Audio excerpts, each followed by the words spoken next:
যোৱাকালি আবেলি মোটামুটি 2-3টামান বজাত মোৰ দেউতাকে মোক ফোনযোগে জনায় যে তুমি অতি সোনকালে ব্ৰহ্মপুত্ৰ ভেলী একাডেমীত যোৱা, মাইনাক কোনোবাই অপহৰণ কৰিছে। তো মই তৎক্ষণাত গ'লোঁ, মাইনাক ফোন কৰিলোঁ, ফোনটো অফ পালোঁ।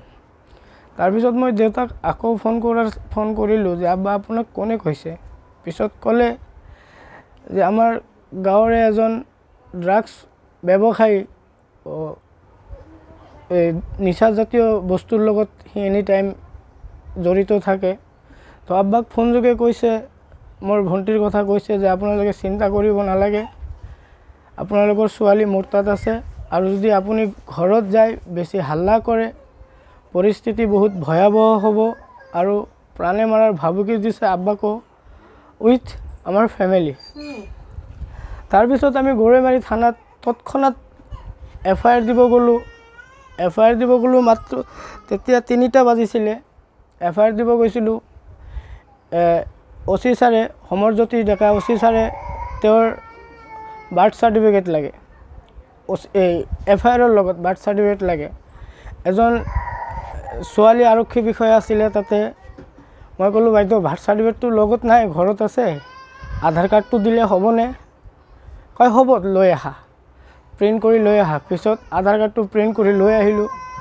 OC ছাৰে ক'লে মই যিটো কৈছোঁ সেইটোৱে, তোমালোকৰ মতেতো নহ'ব, মই কোৱা মতে। তাৰপিছত দেউতাকক আকৌ গৰৈমাৰীৰ পৰা 7-8 কিলোমিটাৰ দূৰত ঘৰত আহিলে, বাৰ্থ চাৰ্টিফিকেটখন লৈ গ'ল। তাৰপিছত FIRটো ল'লে।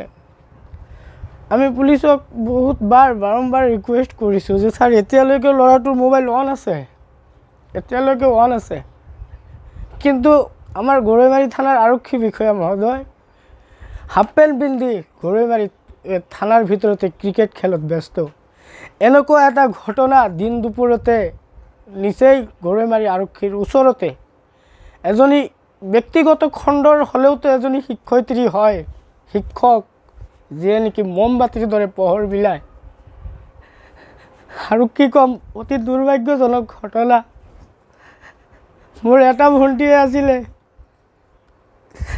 যিজন লম্পটে লৈ গৈছে, আৰু ইয়াত জড়িত আছে জাকিৰ হুছেইন, গো মাফিয়া, তেওঁৰ ল'ৰা আব্দুল মালেক, ইব্ৰাহিম আলী, নুৰুল ইছলামৰ দেউতাক, আৰু আলতাফ হুছেইন।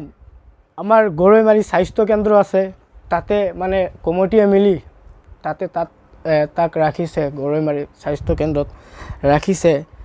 ৰখাৰ পিছত আমিয়ে কেতিয়াও নোৱাৰোঁ বুলেট লৈ ঘূৰিবৰ কাৰণে, সি বুলেট লৈ ঘূৰে। যোৱা এমাহমান আগতে মোৰ এটা পেচেণ্ট আছিলে, সন্দেহ হয় মানে সিহঁতে অপহৰণ কৰিছে, আৰু সিহঁতে গোটেইখিনি কথা গম পায়, সিহঁতে গোটেইখিনি কথা জড়িত।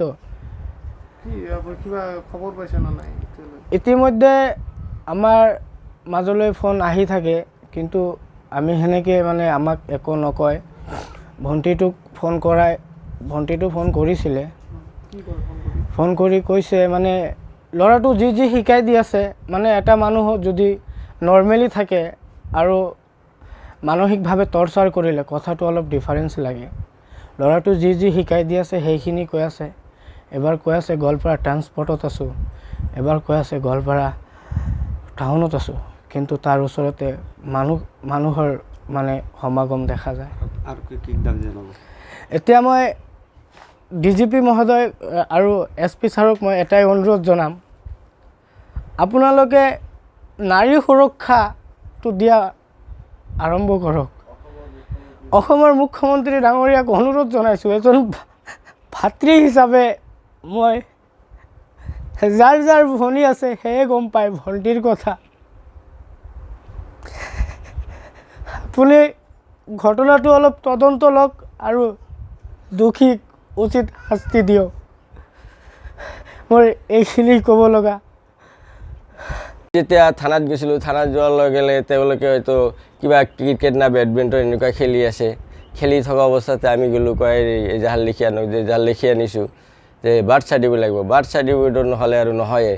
তাৰপিছত আমাৰ ঘৰ গৰাইমাৰীৰ পৰা কমেও 4-5 কিলোমিটাৰ দূৰ।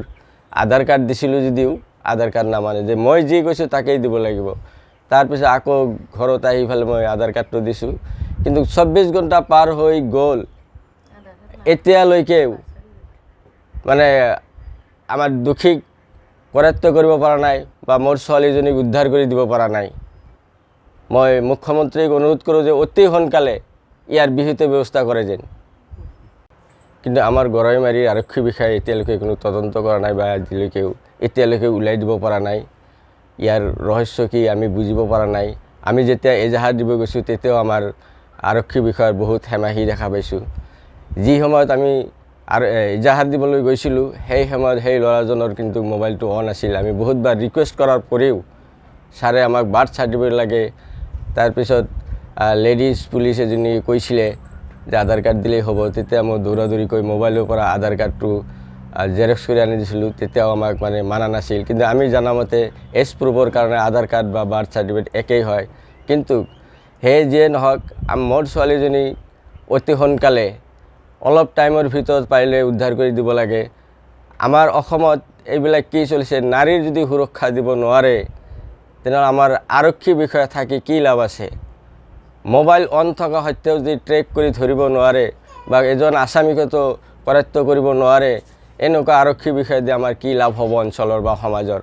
মোৰ বিশেষকৈ আমাৰ মুখ্যমন্ত্ৰীৰ ওচৰত অনুৰোধ এইটোৱে, যাতে এইবিলাক দোষীক দৃষ্টান্তমূলক শাস্তি দি আৰু বিহিত ব্যৱস্থা কৰি মোৰ ছোৱালীজনীক অতি সোনকালে উদ্ধাৰ কৰি দিয়ে যেন, এইখিনি কৈ মই। হয়, যোৱাকালি আমাৰ ব্ৰহ্মপুত্ৰ ভেলী একাডেমীৰ এগৰাকী বিজ্ঞানৰ শিক্ষয়িত্ৰী, তাই বিদ্যালয়লৈ আহি বিদ্যালয়ৰ কাম কাজ সামৰি after doing her school duty she was returning home at about 2:30 PM আৰু এই সম্পৰ্কে আমি আবেলি ছোৱালীগৰাকীৰ দেউতাকৰ পৰা গম পাওঁ যে ছোৱালীজনী ঘৰ গৈ পোৱা নাই আৰু তাই মিচিং হৈ আছে। তাৰপিছত দেউতাকে ক'লে যে তাৰে কেইজনমান লোকেল ল'ৰাই ছোৱালীজনীক অপহৰণ কৰা বুলি আমাক জনালে আৰু তাইক এই কালপিটছৰ হাতৰ পৰা উদ্ধাৰ কৰাৰ কাৰণে ছোৱালীগৰাকীৰ দেউতাই ইতিমধ্যে গৰাইমাৰী আৰক্ষী থানাত এটি গোচৰ দিছে। আৰু আমি বিদ্যালয়ৰ কৰ্তৃপক্ষৰ তৰফৰ পৰাও আমি ছোৱালীজনীক এই কালপিটছৰ হাতৰ পৰা অনতিপলমে উদ্ধাৰ কৰাৰ কাৰণে আৰু দুষ্কৃতিকাৰীক শাস্তি দিয়াৰ কাৰণে আমি ইতিমধ্যে থানাক আমি অনুৰোধ জনাইছোঁ, অৱগত কৰিছোঁ। আৰু ছোৱালীজনী বা শিক্ষয়িত্ৰীগৰাকী এতিয়ালৈকে মিচিং হৈ আছে। গতিকে আমি জোৰ তদন্তৰ জৰিয়তে আমি সেই শিক্ষয়িত্ৰীগৰাকীক উদ্ধাৰ আৰু যিসকলে এই কাণ্ডৰ লগত জড়িত আইনৰ জৰিয়তে তেওঁলোকক শাস্তি দিয়াৰ ব্যৱস্থা কৰিব লাগে।